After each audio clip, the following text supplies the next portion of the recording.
ಎಲ್ರಿಗೂ ನಮಸ್ಕಾರ. ಎಲ್ಲರೂ ಹೇಗಿದ್ದೀರಾ? ಎಲ್ಲರೂ ಚೆನ್ನಾಗಿದ್ದೀರಾ ಅಂತ ಅಂದ್ಕೊಂಡು ಇವತ್ತಿನ ವೀಡಿಯೋನ ಸ್ಟಾರ್ಟ್ ಮಾಡೋಣ. ಇವಾಗ ಆಲ್ರೆಡಿ ನೀವು ನಂದು ಥಂಬ್ನೇಲ್ಸ್ನ ನೋಡಿದ್ದೀರಾ. ಸೊ ನಿಮಗೆಲ್ಲ ಗೊತ್ತಾಗಿರಬೇಕು ಇವತ್ತಿನ ವೀಡಿಯೋ ಯಾವುದ್ರ ಬಗ್ಗೆ ಅಂತ. ಎಸ್, ಇವತ್ತಿನ ವೀಡಿಯೋ ಮೋಸ್ಟ್ ಅವೇಟೆಡ್ ಕೇದಾರ್ನಾಥ್ ಬಗ್ಗೆ. ಏನಪ್ಪ ಇವಳು ಡೈರೆಕ್ಟಾಗಿ ಕೇದಾರ್ನಾಥ್ನ ತೋರಿಸೋ ಬದಲು ಇಲ್ಲಿ ಕುತ್ಕೊಂಡು ವೀಡಿಯೋ ಮಾಡ್ತಿದ್ದಾಳೆ ಅಂತ ಬೈಕೋಬೇಡಿ. ಏನಕ್ಕಂದರೆ ನಾನು ಒಂದಷ್ಟು ಫೋಟೋಸ್ನ ಮತ್ತು ವೀಡಿಯೋಸ್ನ ನನ್ನ ತಮ್ಮನ ಫೋನ್ಗೆ ಟ್ರಾನ್ಸ್ಫರ್ ಮಾಡುವಾಗ ಒಂದಷ್ಟು ವೀಡಿಯೋಸ್ನ ಡಿಲೀಟ್ ಮಾಡಿಬಿಟ್ಟಿದ್ದೀನಿ ಗೊತ್ತಿಲ್ಲದಲ್ಲೇ. ಸೊ ಅದಕ್ಕೇ ಆ ವೀಡಿಯೋಸಲ್ಲಿ ಏನು ಕಂಟೆಂಟ್ ಇತ್ತು ಅದನ್ನು ನಾನು ಹೇಳೋಣ ಅಂತ ಈ ವಿಡಿಯೋ ಮಾಡ್ತಾ ಇದ್ದೀನಿ. ಆ ಡಿಲೀಟ್ ಆಗಿರೋ ಅಂಥ ವೀಡಿಯೋದಲ್ಲಿ ಏನಿತ್ತು ಅಂತ ಹೇಳಿದ್ರೆ, ನಾವು ಟ್ರಕ್ಕಿಂಗ್ ಶುರು ಮಾಡಿದ್ವಿ ಅಲ್ವಾ. ನಾವು ಬೆಳಿಗ್ಗೆ ಶುರು ಮಾಡಿದ್ದು ಟ್ರಕ್ಕಿಂಗ್ನ 6 ಗಂಟೆ ಸುಮಾರು ಶುರು ಮಾಡಿದ್ದು. ಹೋಗಿದ್ದು ಟ್ರಕ್ಕಿಂಗ್ ಮುಖಾಂತರ ಅಲ್ವಾ. ಅದು ಬಿಟ್ಟು ಬೇರೆ ದಾರಿನೂ ಇದೆ ಅಲ್ಲಿ ಹೋಗೋದಕ್ಕೆ. ಬೇರೆ ಥರದ ಯಾವ ವ್ಯವಸ್ಥೆ ಇದೆ ಅಂತೆಲ್ಲ ನಾನು ಮತ್ತು ನನ್ನ ಫ್ರೆಂಡ್ ಇಬ್ಬರು ಸೇರ್ಕೊಂಡು ಮಾಡಿದ್ವಿ ವೀಡಿಯೋನ. ಅನ್ನು ಟ್ರಕ್ ಮಾಡ್ಕೊಂಡು ಹೋಗುವಾಗ ಮಾಡಿದ್ವಿ. ಅಲ್ಲಿ ಕುದುರೆಗಳೆಲ್ಲ ನಮ್ಮನ್ನ ತಳ್ತಾ ಇತ್ತು. ಅದೆಲ್ಲ ಮಾಡಿದ್ದು ವೀಡಿಯೋ ಇಲ್ಲ ಇವಾಗ ನನ್ನ ಹತ್ರ. I am sorry. ಸೊ ಇವಾಗ ನಾನು ಹೇಳ್ಕೊಂಡು ಹೋಗ್ತೀನಿ, ಡೈರೆಕ್ಟ್ ಬಂದ್ಬಿಡೋಣ ವಿಚಾರಕ್ಕೆ. ಏನಂತ ಅಂದರೆ, ನಾನು ನಿಮಗೆ ಬೆಸ್ಟ್ ವೇ ಕೇದಾರ್ನಾಥ್ ಪೀಕಿಗೆ ಹೋಗೋದ್ರಿಂದ ಹಿಡಿದು ವರ್ಸ್ಟ್ ವೇ ತನಕ ಹೇಳ್ತೀನಿ. ಬೆಸ್ಟ್ ವೇ ಅಂತ ಹೇಳಿದ್ರೆ ಹೆಲಿಕಾಪ್ಟರ್ಸ್. ಹೌದು, ನೀವು 2-3 ತಿಂಗಳು ಮುಂಚೆನೇ ನೀವು ಹೋಗೋದು ಕನ್ಫರ್ಮ್ ಆಗಿತ್ತು ಅಂದರೆ ಹೆಲಿಕಾಪ್ಟರ್ಸ್ನ ಬುಕ್ ಮಾಡ್ಕೊಳ್ಳಿ. ಏನಕ್ಕಂದರೆ ಹೆಲಿಕಾಪ್ಟರ್ಸ್ ದುಡ್ಡು ಬಂದುಬಿಟ್ಟು ಆಮೇಲಿಂದ ನಾವು ಮ್ಯೂಲ್ಸ್ ಅಂತ ಏನು ತೊಗೋತೀವಿ, ಕುದುರೆ ಏನಿರುತ್ತೆ ಅದರ ದುಡ್ಡು ಬಂದ್ಬಿಟ್ಟು ಆಲ್ಮೋಸ್ಟ್ ಸೇಮ್ ಇರುತ್ತೆ. 2,500 ಇದೆ ಒಂದು ಸೈಡಿಗೆ. ಹೆಲಿಕಾಪ್ಟರು ನಿಮಗೆ ಅದೇ ರೇಟ್ಗೆ ಸಿಗುತ್ತೆ. ಸೊ ಬೆಟರ್ ಹೆಲಿಕಾಪ್ಟರ್ನ ಪ್ರಿಫರ್ ಮಾಡಿ. ಏನಕ್ಕಂದರೆ ಟ್ರಕ್ಕಿಂಗ್ ಎಲ್ಲರಿಗೂ ಅಷ್ಟು ಸುಲಭ ಅಲ್ಲ. ಹೆಲಿಕಾಪ್ಟರ್ ಆದರೆ ಈಸಿ. ಅದು ವಯಸ್ಸಾಗಿರೋರಿಗೆ ಆಗಿರಬಹುದು, ಆಮೇಲೆ ನೀ ಪೇನ್ಸ್ ಅಥವಾ ಏನೇ ಹೆಲ್ತ್ ಇಶ್ಯೂಸ್ ಇರೋರೆಲ್ಲ ಆದಷ್ಟು ಹೆಲಿಕಾಪ್ಟರ್ನ ಚೂಸ್ ಮಾಡಿ. ಹೆಲಿಕಾಪ್ಟರ್ ಫೆಸಿಲಿಟಿ ತುಂಬ ಚೆನ್ನಾಗಿದೆ. ಅದರಲ್ಲಿ ಡಿಸ್ಅಡ್ವಾಂಟೇಜಸ್ ಏನು ಅಂತ ಹೇಳಿದ್ರೆ, ನೀವು 3 ತಿಂಗಳು ಮುಂಚೆನೇ ಬುಕ್ ಮಾಡಬೇಕು.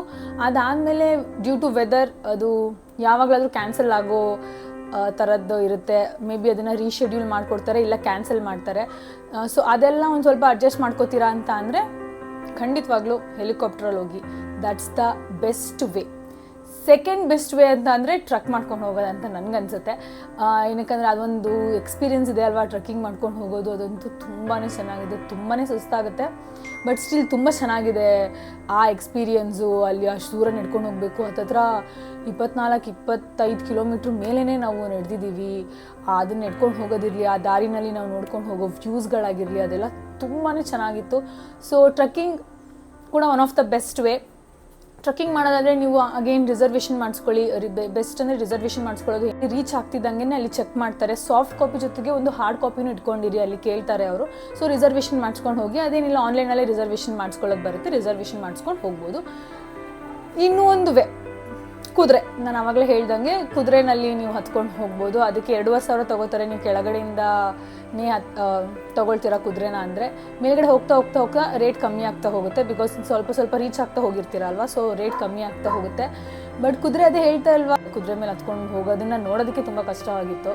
ಆಮೇಲಿಂದ ಆ ಕುದುರೆನ ಏನು ಕರ್ಕೊಂಡು ಹೋಗ್ತಾರೆ, ಅವ್ರಿಗಂತೂ ಒಂದು ಸ್ವಲ್ಪನೂ ಕುದುರೆ ಮೇಲೆ ಪ್ರೀತಿನೇ ಇಲ್ಲ ಅನ್ನೋ ಥರ ಅವರು ಬಿಹೇವ್ ಮಾಡ್ತಾಯಿದ್ರು. ಕುದುರೆಯವ್ರು ಹೇಳ್ತಾರೆ ನಾವು ಸೇಫಾಗಿ ಕರ್ಕೊಂಡು ಹೋಗ್ತೀವಿ ಅಂತ. ಬಟ್ ಆದರೆ ನಾನೇ ನನ್ನ ಕಣ್ಮುಂದೆ ಇಳ್ಕೊಂಡು ಬರುವಾಗ ಕುದುರೆಯಿಂದ ಬಿದ್ದಿರೋದನ್ನ ನೋಡಿದ್ದೀನಿ.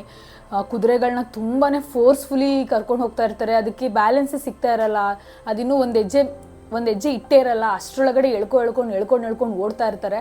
ಆ ಥರ ಎಳ್ಕೊಂಡು ಓಡುವಾಗ ಕುದುರೆ 2 ಕಾಲನ್ನು ಕೆಳಗಡೆ ಇಟ್ಬಿಟ್ಟು ಬಿದ್ದೋಗಿದ್ದನ್ನು ನಾನು ನೋಡಿದ್ದೀವಿ. ಸೊ ಅದನ್ನೆಲ್ಲ ನೋಡಿದಾಗ ಒಂದು ಸ್ವಲ್ಪ ಭಯ ಆಯಿತು ನನಗೆ. ಆಮೇಲೆ ಕುದುರೆಗೆ ತುಂಬ ಹಿಂಸೆ ಕೊಡ್ತಾರೆ. ಅದೊಂದು ತುಂಬ ಬೇಜಾರಾಗ್ತಾ ಇತ್ತು. ಅದು ಬಿಟ್ಟರೆ ನೆಕ್ಸ್ಟ್ ಒಬ್ಬರು ಮನುಷ್ಯರು ಬುಟ್ಟಿನಲ್ಲಿ ನಮ್ಮನ್ನ ಕರ್ಕೊಂಡು ಹೋಗ್ತಾರೆ. ತಲೆ ಮೇಲೆ ಹಿಂಗೆ ಹಾಕ್ಕೊಂಡಿರ್ತಾರೆ. ಆ ಬುಟ್ಟಿನಲ್ಲಿ ನಮ್ಮನ್ನ ಎತ್ಕೊಂಡು ಹೋಗ್ತಾರೆ. ನನಗೆ ಗೊತ್ತಿಲ್ಲ ಅದು ಎಷ್ಟು ಸುಲಭ ಅವ್ರಿಗೆ ಎತ್ಕೊಂಡು ಹೋಗೋದಕ್ಕೆ ಅಂತ. ಬಟ್ ಅದನ್ನು ತುಂಬ ಜನ ಎತ್ಕೊಂಡು ಹೋಗ್ತಾಯಿದ್ರು. ಕೆಲವರು ಅವರು ಹತ್ತುತ್ತಾರೆ, ಟ್ರಕ್ ಮಾಡ್ಕೊಂಡು ಹೋಗ್ತಾಯಿದ್ರು. ಕೆಲವರು ಅವ್ರು ಟ್ರಕ್ ಮಾಡ್ಕೊಂಡು ಹೋಗ್ತಾಯಿದ್ರು.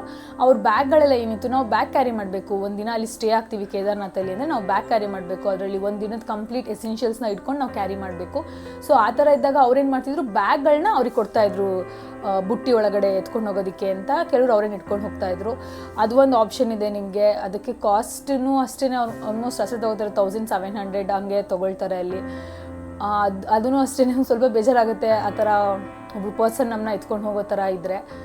ಅದು ಬಿಟ್ಟು ಇನ್ನೂ ಒಂದಿದೆಯಪ್ಪ, ಲಾಸ್ಟ್ ಒನ್. ನಿಜ ಇದಂತೂ ಹೆಂಗೆ ಹೇಳಿ ನಾನು ಯಾವ ಥರ ಎಕ್ಸ್ಪ್ಲೈನ್ ಮಾಡಿ, ಇದನ್ನು ಪಲ್ಲಕ್ಕಿ ರೈಡ್ ಅಂತ ಏನೋ ಹೇಳ್ತಾ ಇದ್ರು ಅಲ್ಲಿ. ನಾವು ಸತ್ತಾಗ 4 ಜನ ನಮ್ಮನ್ನ ಎತ್ಕೊಂಡು ಹೋಗ್ತಾರಲ್ಲ, ಅಲ್ಲೂ ಹಾಗೆ ಎತ್ಕೊಂಡು ಹೋಗ್ತಾಯಿದ್ರು. ಆದರೆ ನಾವು ಬದುಕಿರ್ತೀವಿ, ಕೂತಿರ್ತೀವಿ ಅಷ್ಟೇನೆ, ಬಿಟ್ಟರೆ ಸೇಮ್ ಟು ಸೇಮ್ 4 ಜನ ಮುಂದ್ಗಡೆ ಇಬ್ಬರು ಹಿಂದ್ಗಡೆ ಇಬ್ಬರು ಕರ್ಕೊಂಡು ಹೋಗ್ತಾರೆ ನಮ್ಮನ್ನ, ನಾವು ಪಲ್ಲಕ್ಕಿನಲ್ಲಿ ಕೂತಿರೋ ಥರ ಕೂತಿರ್ತೀವಿ.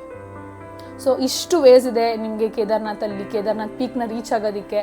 ನಿಮಗೆ ಯಾವುದು ಬೆಸ್ಟ್ ವೇ ಅಂತ ಅನಿಸುತ್ತೆ ಅಂತ ಕಮೆಂಟ್ ಮುಖಾಂತರ ತಿಳಿಸಿ, ನೋಡೋಣ ಯಾವ ವೇಗೆ ಜಾಸ್ತಿ ಕಮೆಂಟ್ಸ್ ಬರುತ್ತೆ ಅಂತ. ನನಗಂತೂ ಟ್ರೆಕ್ಕಿಂಗ್ ಬೆಸ್ಟ್ ಅಂತ ಅನಿಸುತ್ತೆ. ಟ್ರೆಕ್ಕಿಂಗ್ ಮಾಡೋಕ್ಕೆ ಆಗಲ್ಲ, ತುಂಬ ಕಷ್ಟ ಆಗುತ್ತೆ ಅನ್ನೋರು ಹೆಲಿಕಾಪ್ಟರ್ನ ಚೂಸ್ ಮಾಡ್ಕೊಳ್ಳಿ. ಹೆಲಿಕಾಪ್ಟರ್ ಬೆಸ್ಟ್ ವೇ ಅಂತ ನನಗನ್ಸುತ್ತೆ.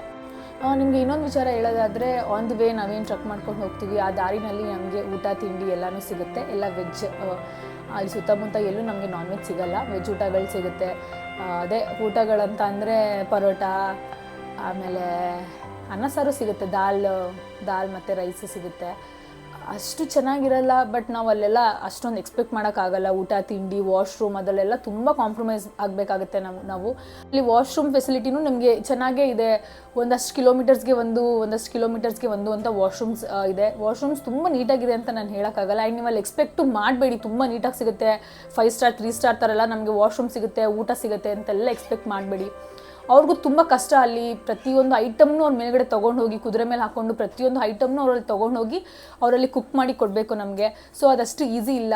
ಸೊ ಏನು ಸಿಗುತ್ತೋ ಅದನ್ನು ಸ್ವಲ್ಪ ತಿನ್ಕೊಂಡು ಅಡ್ಜಸ್ಟ್ ಮಾಡಿಕೊಂಡು ಹೋಗಬೇಕು ನೀವಲ್ಲಿ.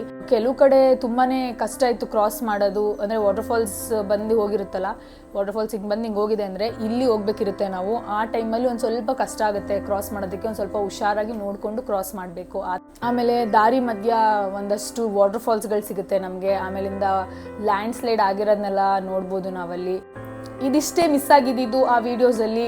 ಸೊ ನಾವಿವಾಗ ಡೈರೆಕ್ಟಾಗಿ ಹೋಗೋಣ. ಈಗ ಅಂದ್ಕೊಳ್ಳಿ ನಾವು ಟ್ರೆಕ್ಕಿಂಗ್ ಮಾಡ್ಕೊಂಡು ಹೋಗಿದ್ದೀವಿ, ಇದನ್ನೆಲ್ಲ ತೋರಿಸ್ಕೊಂಡು ಹೋಗಿದ್ದೀನಿ, ನಾವು ಇವಾಗ ಪೀಕ್ನ ರೀಚ್ ಆಗಿದ್ದೀವಿ ಅಂತ ಅಂದ್ಕೊಂಡು ನೆಕ್ಸ್ಟ್ ವಿಡಿಯೋ ನಾನು